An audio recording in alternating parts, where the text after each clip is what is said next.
Welcome back. आज की इस वीडियो के अंदर हम मुस्लिम पर्सनल लॉ के एक टॉपिक क्लासिफिकेशन ऑफ मैरिज को डिस्कस कर रहे हैं। इसके पार्ट 1 के अंदर हमने वैलिड, वॉइड और इरेगुलर मैरिज डिस्कस कर लिए हैं। आज के इस वीडियो के अंदर हम क्लासिफिकेशन ऑफ मैरिज में मुत्ता मैरिज को डिस्कस करके इस टॉपिक को एंड करेंगे। ठीक है, तो हम बिना किसी वक्त ज़ाय किए वीडियो की तरफ ही आते हैं। सबसे पहले हमेशा की तरह हम अगर मुत्ता मैरिज पे कोई क्वेश्चन आता है, सबसे पहले आपने इंट्रोडक्शन लिखना है। तो सबसे पहले हम इंट्रोडक्शन देखते हैं। ठीक है, जो मुत्ता मैरिज है बेसिकली ये स्पेशल टाइप है मैरिज का, जो कि सिर्फ और सिर्फ शिया लॉ के अंदर रिकॉग्नाइज्ड है। ठीक है, और ये टेम्पररी होती है इन नेचर, मतलब जिस तरह परमानेंट मैरिज होती है, जैसे वैलिड मैरिज होती है, इस तरह ये नहीं होती। ये एक फिक्स्ड पीरियड के लिए होती है and requires the specification of Dover. ठीक है, और इसके वैलिडिटी के जो रूल्स हैं, ठीक है, पार्टीज के राइट्स हो या लीगल कंसिक्वेंसेस हो, इसकी वैलिडिटी के जो रूल्स है इसके अपने रूल्स है। ठीक है, क्योंकि ये सिर्फ और सिर्फ शिया लॉ के अंदर है। ठीक है, ये जो फॉर्म ऑफ मैरिज है ये सुन्नी लॉ के अंदर एक्सेप्टेबल नहीं। ठीक है, तो आगे हम डिस्कस करेंगे इसके रूल्स रेगुलेशन पे डिस्कस करेंगे एक्सप्लेनेशन पार्ट के अंदर। ठीक है, अब एक्सप्लेनेशन में अगर हम देखें तो ये जो मुत्ता मैरिज है हमने पहले बताया कि ये शिया लॉ के अंदर है। ठीक है, अब बेसिकली दो टाइप्स की मैरिज होती है, एक होती है परमानेंट मैरिज और मुत्ता मैरिज। अब यूं तो परमानेंट मैरिज कोई भी नहीं है। ठीक है, बिकॉज जो डाइवोर्स होती है वो हो जाती है। ठीक है, अगर वैलिड मैरिज भी हुई है, डाइवोर्स हो गई तो वो खत्म हो जाएगी। परमानेंट का वर्ड इसलिए यूज होता है सिर्फ और सिर्फ डिस्टिंग्विश करने के लिए। ठीक है, तो एक परमानेंट मैरिज होती है जो बाकी मैरिज हमने पढ़ी। ठीक है, और सेकंड है मुत्ता मैरिज, जो कि एक टेम्पररी मैरिज होती है, एक शॉर्ट मतलब स्पेसिफिक टर्म के लिए होती है। ठीक है, अब आगे ये है हम इसको पॉइंट्स वाइज समझेंगे। ठीक है, तो पहला ये है कि परमानेंट मैरिज होती है और मुत्ता मैरिज, ये दो टाइप्स है मैरिज के। ठीक है, अब यहाँ पर दूसरा पॉइंट ये है कि जो शिया मुस्लिम मेन है ना, जो शिया मुस्लिम मर्द है, ठीक है, वो अलाउड है कि वो मुत्ता मैरिज कर सकता है किसी ऐसी वुमेन के साथ जो मुस्लिम रिलीजन को फॉलो करती हो। मतलब मुसलमान शिया मर्द जो है वो मुस्लिम फीमेल से मुत्ता मैरिज कर सकता है, क्रिश्चियन ऐसी वुमेन से करे जो क्रिश्चियन रिलीजन से हो या जैविस से हो, या इवन वुमेन जो कि फायर वर्शिपर हो। ठीक है, बट इसके अलावा वो नहीं कर सकता। ठीक है, सेकंड पॉइंट अगर हम देखें तो जो ये तो था शिया मैन का ना, अब शिया जो मुस्लिम वुमेन है वो अलाउड नहीं है कि मुत्ता मैरिज करे नॉन मुस्लिम मैन के साथ। ठीक है, मतलब जो मेल है वो इन सब के साथ कर सकता है, लेकिन जो शिया मुस्लिम वुमन है वो सिर्फ और सिर्फ मुस्लिम के साथ ही, मुस्लिम मैन के साथ ही जो ना वो मुत्ता मैरिज कर सकती है, नॉन मुस्लिम के साथ नहीं कर सकती। ठीक है, अब मुत्ता मैरिज की वैलिडेशन के लिए कुछ चीजें रिक्वायर होती है। ठीक है, सबसे पहले कि जो ड्यूरेशन ऑफ मैरिज है, ठीक है, वो फिक्स्ड हो।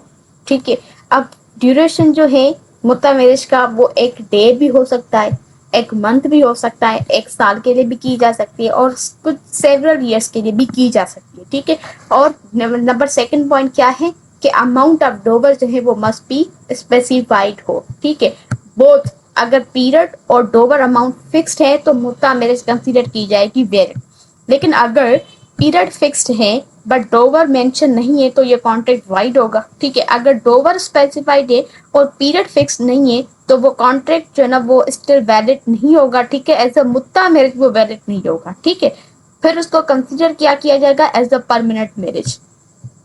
अब आते हैं चौथे पॉइंट्स के अंदर, जिसके अंदर हम इसके मेन फीचर्स को डिस्कस करेंगे। ठीक है, अच्छा, जो मुत्ता मैरिज होती है वो म्यूचुअल राइट्स ऑफ इनहेरिटेंस जो है ना वो क्रिएट नहीं करती जिस तरह वैलिड मैरिज के अंदर होता है। ठीक है, हस्बैंड और वाइफ जो है वो can not inherit property from each other. However जो बच्चे पैदा होंगे मुत्ता मैरिज के दौरान, ठीक है, वो कंसीडर होंगे कि वो लेजिटिमेट है और वो इनहेरिट कर सकते हैं प्रॉपर्टी दोनों से। ठीक है, फादर और मदर से।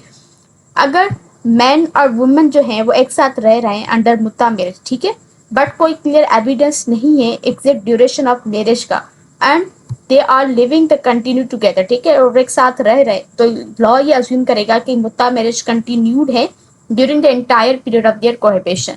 आगे इसका सी पॉइंट से पहले ये है कि अगर कोई चिल्ड्रन बॉर्न होता है ना इस टाइम के दौरान, ठीक है, तो उसको भी कंसीडर किया जाएगा कि वो एज ए लेजिटिमेट है और वो मतलब राइट ऑफ इनहेरिट कर सकता है अपने फादर से। इवन अगर यहाँ पर प्रूफ हो, ठीक है, कि मुत्ता मैरिज है वो फिक्स की गई थी एक स्पेसिफिक पीरियड के लिए, एंड हस्बैंड एंड वाइफ क्या करते हैं वो कंटिन्यू करते हैं, लिव टुगेदर करते हैं आफ्टर पीरियड इन, जब मतलब मुत्ता मैरिज एक स्पेसिफिक पीरियड के लिए थी वो पीरियड इन हो चुका है, still they are living together, तो लॉ ये अज्यूम करेगा कि जो पीरियड है मुत्ता मैरिज का वो एक्सटेंडेड हो गया है। ठीक है, और अब इस एक्सटेंडेड पीरियड के अंदर जो भी चिल्ड्रन पैदा होंगे वो भी लेजिटिमेट होंगे।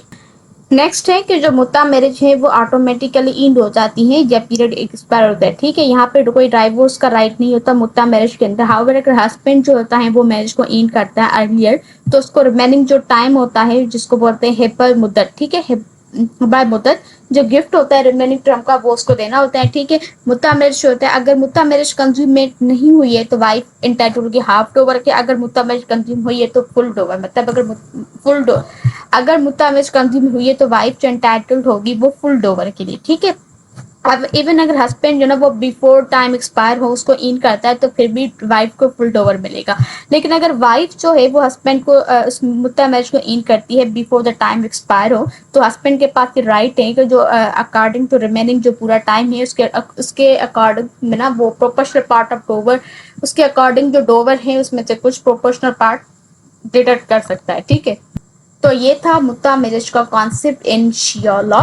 आगे हम इस मुत्ता मैरिज का कॉन्सेप्ट इन सुन्नी लॉ अगर समझे तो सुन्नी लॉ के अंदर इसका कोई कॉन्सेप्ट नहीं है, ठीक है। तो आप लिखेंगे कि सुन्नी लॉ रिकॉग्नाइज नहीं करता है इस मैरिज को, ठीक है। वर्ड परमानेंट इसलिए यूज होता है ताकि डिस्टिंग्विश किया जा सके ये जो मुत्ता मैरिज टेम्पररी इसलिए। बाकी इन रियलिटी अगर हम देखें तो कोई भी मुस्लिम मैरिज हो वो कम्प्लीटली परमानेंट नहीं होती, वेदर सुन्नी लॉ हो शिया लॉ या कोई भी हो, ठीक है। बिकॉज हस्बैंड के पास ये पावर है कि वो डाइवोर्स ले या वाइफ भी डाइवोर्स तो ले सकती है, ठीक है। तो यूं मैरिज कोई भी परमानेंट नहीं होती, ठीक है। तो ये वर्ड इसमें यूज होता है ताकि डिस्टिंग्विश किया जा सके। आगे आप सिंपल एक शॉर्ट सा कंक्लूजन लिख लेंगे एग्जाम पॉइंट ऑफ व्यू से, ठीक है। भाई मुत्ता मैरिज लीगल रिकॉग्नाइज्ड होती है, टेम्पररी होती है, ठीक है, और शिया लॉ के अंदर होती है। स्पेसिफिक टर्म्स एंड कंडीशंस होते हैं वो फिक्स होना जरूरी है, जैसे ड्यूरेशन हो और डोवर हो, ठीक है। ये लेजिटिमेट इसके अंदर जो चिल्ड्रन होते हैं वो लेजिटिमाइज होते हैं। हाउएवर ये फुल मार्शल राइट्स, इनहेरिटेंस हो गए, मेंटेनेंस हो गए बिटवीन स्पाउसेस, ये चीजें नहीं होती। और टेम्पररी होती है, लिमिटेड राइट्स होते हैं, क्लियरली डिस्टिंग्विश हैं परमानेंट मैरिज से, ठीक है।